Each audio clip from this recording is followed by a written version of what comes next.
University ने अपना representation शुरू किया प्रोजेक्टर पे कि उन्होंने क्या क्या किया, और रिप्रेजेंटेशन इंग्लिश में था। मैं आपको और बता, उन्होंने ये मान लिया कि हम ग्रामीण हैं, हम भी इंग्लिश जानते हैं।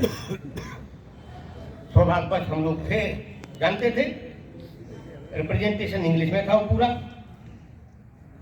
मैं फिर अपनी बात कह करके, मैंने अपनी बातें कहीं, कुछ में लिख करके ले गया था कौन के, जो कि यूनिवर्सिटी ने ऑलरेडी लिखी थी। देखिए, मैं यूनिवर्सिटी की तारीफ करूंगा, गौतम बुद्ध यूनिवर्सिटी की।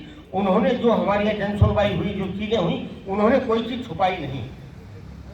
हर चीज उन्होंने अपनी रिपोर्ट में ज्यों का त्यों उतार दी है।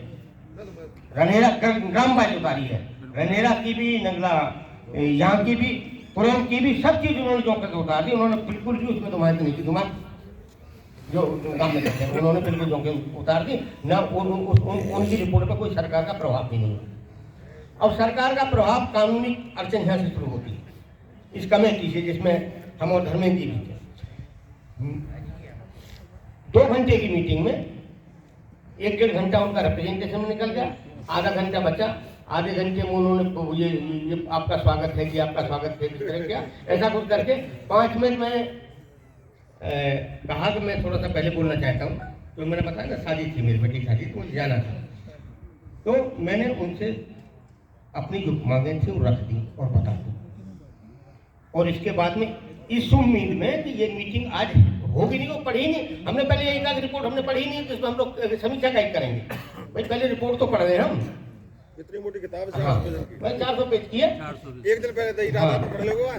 तो हम पढ़ नहीं पाए। हमने कहा कि ये मीटिंग आज की जो है इसमें कंक्लूड हो नहीं सकती, दूसरी मीटिंग आएंगी। इस उम्मीद में मैं अपनी बात कह करके चला गया। फिर धर्मेंद्र जी को मैंने पूछा, ये शाम को बोले कि आपके जाने के बाद मीटिंग खत्म होगी, यानी कि कोई चर्चा नहीं हुई, औपचारिकता बस। सिर्फ जो है कि कागजी वो पूरा तैयार किया गया। और फिर मुझे अखबारों से पता चला कि उस रिपोर्ट की, उस कमेटी की रिपोर्ट बन गई है। शासन के पास, हाँ, कमेटी में सहमति से रिपोर्ट बन गई है। हाँ, तो वहाँ इग्नो के प्रोफेसर थे, उस कमेटी के जो अध्यक्ष थे सतीश कुमार जी। मैंने उनको फोन किया रात को 10 बजे। मैं ऐसा सुनने रिपोर्ट बन गई, मीटिंग तो हुई नहीं। जनरल मीटिंग तो उस दिन हुई थी ना सर, वही तो मीटिंग। हमने कहा उसमें मीटिंग हुई, तो हमने पढ़ी नहीं थी रिपोर्ट भाई। तो उन्होंने कहा ऐसा कीजिए, आप मुझे मेल कर दीजिए, आप मुझे ये व्हाट्सएप कर दीजिए, तो उसमें क्या होगा कि मैं मीटिंग के लिए रिक्वेस्ट करूँ। मैंने कहा रिक्वेस्ट क्या करेंगे, आप तो अध्यक्ष हैं उस कमेटी के, आप मीटिंग बुलाइए। कहने मैं नहीं बुला सकता। यानी कि एक प्रायोजित कार्यक्रम होता है ना, पूरा उस तरह का था, पहले से तय था कि क्या लिखवाना है कमेटी से। इसके पहले ऐसा ही हुआ था, क्या लिखवाना है, क्या उनका वो है। और फिर मैंने उनको व्हाट्सएप किया, उन्होंने कहा मुझे मेल कर दीजिए, मैंने मेल किया। करीब 11:30 बजे तक हम लोगों की इस तरह की बातें होती ही। उसका परिणाम ये हुआ कि जो उनसे रिपोर्ट जो साइन करवाने के लिए आई हुई थी, वो रिपोर्ट रुक गई। मैंने तुरंत धर्मेंद्र जी को बताया, इनको बताया कि ऐसा काम चल रहा है। यानी कि नियत बता रहा हूं मैं आपको, नियत वो। फिर इसके बाद में और कई मीटिंग हुई। एडीएम के हमारी बांगर साइड पे मीटिंग हुई, अथॉरिटी में मीटिंग हुई, फिर यूनिवर्सिटी मीटिंग हुई। वो 3-4 मीटिंगें हम लोगों की हुई। हम लोगों के कहने से, हम लोग को जाने से ऑफिशियल मीटिंग नहीं बुलाई गई थी। हम प्रयास कर रहे हैं, हाँ, हम लोग जबरदस्ती मीटिंग कर रहे हैं। और अल्टीमेटली एडीएम एलए ने कहा कि अब मीटिंग नहीं बुलाई जा सकती, तो सर वो लखनऊ से बुलाई जाती है, मेरी पावर में तो है। हमने तब तो फिर तो ये कोई कमेटी काय को बनाई है, वैसे औपचारिकता औपचारिकता पूरी करनी चाहिए। और उसमें क्या हुआ, एक इनकी धर्मेंद्र जी की बाकी सब चीज तो वो मांगे थी, उसमें दी भी हुई थी। उन्होंने कि नगला हुकम सिंह को छोड़ दिया जाए, ये रिपोर्ट में लिखा हुआ है। एक्सपर्ट कमेटी वाली, लेकिन एक्सपर्ट कमेटी में लिखने के लिए तैयार नहीं है। हाँ, हमारी जरे हुई बहुत देर, लखनऊ तक मेल करें हम। जब ये हुआ कि मतलब ये मामला कानूनी बनता जा रहा है, तो हमने लखनऊ जितने भी वो चैनल में ये लोग हैं, मेरे पास में ये है, जितने लोग चैनल में हैं, उन सबको मैंने रात को ही मेल कर दिया, सबको ये प्रूफ के लिए, कम से कम ये एक आदमी साइन करके ना भेज सके 8 दिन लगातार लगे उस रिपोर्ट को। यानी कि जो यूनिवर्सिटी की जो रिपोर्ट थी, उस रिपोर्ट को सही बात कहने के लिए हम ये चाहते थे, हम दोनों, कि यार जो रिपोर्ट में लिखा हुआ बहुत खुश है, बहुत बढ़िया है, यूनिवर्सिटी ने तमाम चीजें।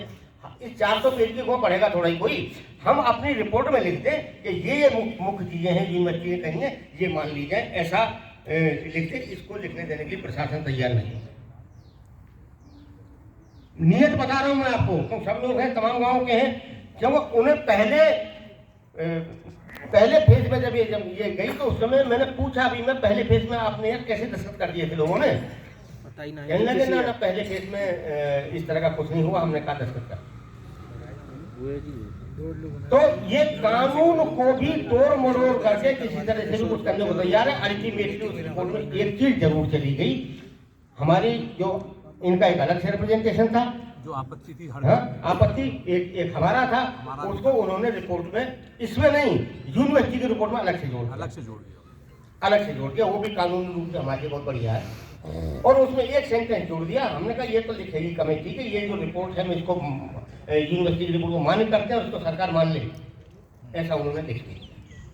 मैं ये कहानी इसलिए आप लोगों को बताया कि इनकी नियत, मतलब ये 7 लोगों की रिपोर्ट बनी हुई, जिसमें 5 लोग सिर्फ इन्हीं के हैं, 2 लोग हम अलग थे जो इनके उसमें नहीं थे। एक और मेंबर ने करना है, एक और प्रोफेसर, ये एक और थे, उन्होंने कहना था जो कह रहे हैं। अब देखिए इसमें जो भूमि अधिग्रहण कानून में जो लिखा हुआ है, मैं थोड़ा सा ये कानूनी आदमी वकील नहीं, वकील साहब यहाँ बैठे हुए रहना के भी, तो ये क्या है कि इसमें प्रस्तावना में लिखा हुआ है डीएम एडीएम, इनको हम सब लोगों ने पढ़ के बताया, इसको पढ़ लो यार, इसमें पढ़ने में क्या जा रहा है, एक तरफ हिंदी एक तरफ इंग्लिश है, इसी में पढ़ लो। जो लिखा हुआ है कि इस कानून की मंशा ये है कि जो आधारभूत इस समय लोगों के पास सुविधाएं हैं, संरचनाएं हैं, संरचना मतलब घर भेद सब कुछ, व्यापार उनको किसी भी हालत में कम नहीं किया जा सकता, उसको बढ़ा करके दिया जाए, ऐसा कानून के पहले ही पेज में लिखा हुआ है। प्रस्तावना है, ये प्रस्तावना में लिखा हुआ है। प्रस्तावना में लिखा है इसमें।